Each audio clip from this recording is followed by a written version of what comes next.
Hey, Cash Course fans! Before we start the show, remember that you can get hundreds of free educational videos for all ages at PragerUkids.com. Subscribe today and never miss an episode. Have you ever noticed that life is full of limitations? Whether it's time, Come on. energy, or resources? Great. There just never seems to be enough.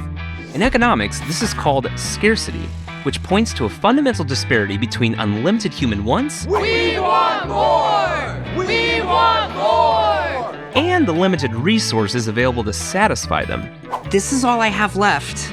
These resources include just about everything, including natural resources like cattle, water, and land, intangible assets like knowledge and skills, and even the human labor to utilize those resources. Hey, I'm working here. Scarcity has far-reaching consequences, affecting our individual daily choices, the products and services that exist, and the standard of living for entire nations. In fact, scarcity has been the source of conflict and adventure throughout history, including the search for spices, gold, and new lands. If we had unlimited resources, on the other hand, choices would be much less difficult to make since everyone could have whatever and however much they wanted. For example, you could buy as many pairs of shoes as you want, and the store would never run out. Scarcity means that everyone must make choices, whether they know it or not, and whether they like it or not. And it's scarcity that affects the most basic and fundamental decisions of any economy. First, scarcity influences what gets produced.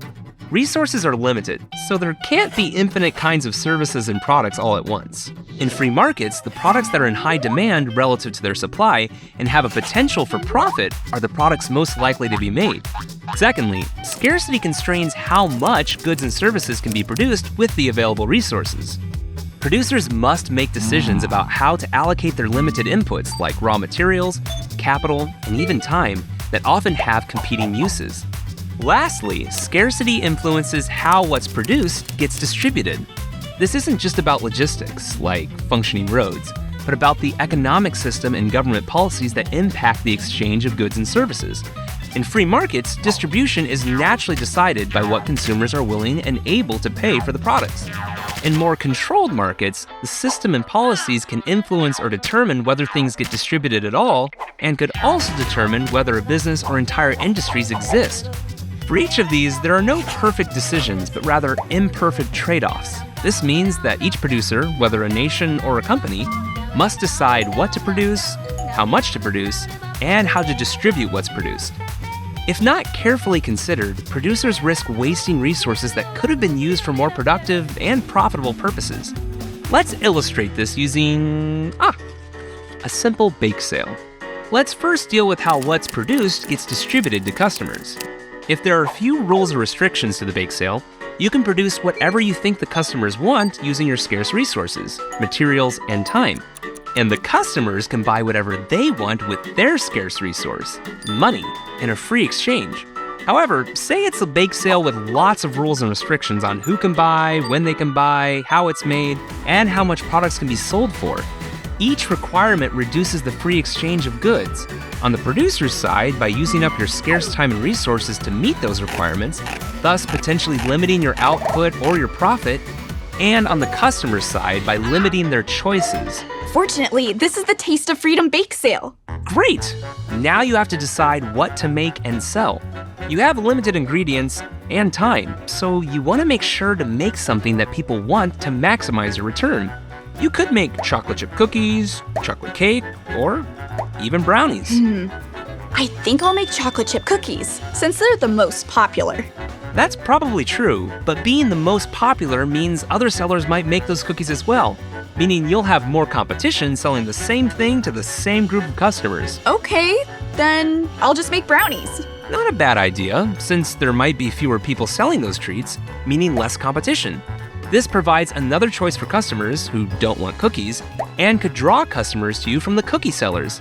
On the other hand, by doing so, you could risk missing sales since you didn't make the most popular thing. So then either choice is going to be a problem. Well, neither is all good or bad. Understanding scarcity means that each choice has its trade-offs, but you still need to make a choice. Chocolate chip cookies it is then.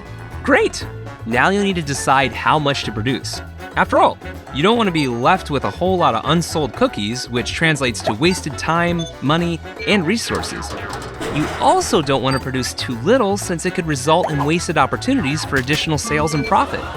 The expected amount of customers, the number of competitors, the cost of materials and supplies, and even the season or the weather can factor into how much you can and should produce. All the small decisions in each of these questions apply to people, businesses, and whole nations. It may not seem like there's much risk with each decision, but ignoring or misunderstanding scarcity can have very negative consequences. From mild consequences like losing money on the bake sale, Great. to extreme consequences like a nationwide famine from mismanaging entire food supplies. Please die. May I have some more? Yeah, something like that. Most people think of economics as specifically being about money, but it's so much more. Economics is about the choices that are made because of scarcity. Understanding that will help everyone make more informed decisions, whether in business or in life, and understand the consequences that come with those choices. Ooh, speaking of choices with consequences, I have some decisions to make. Watch more at PragerUkids.com. And parents, don't forget to subscribe.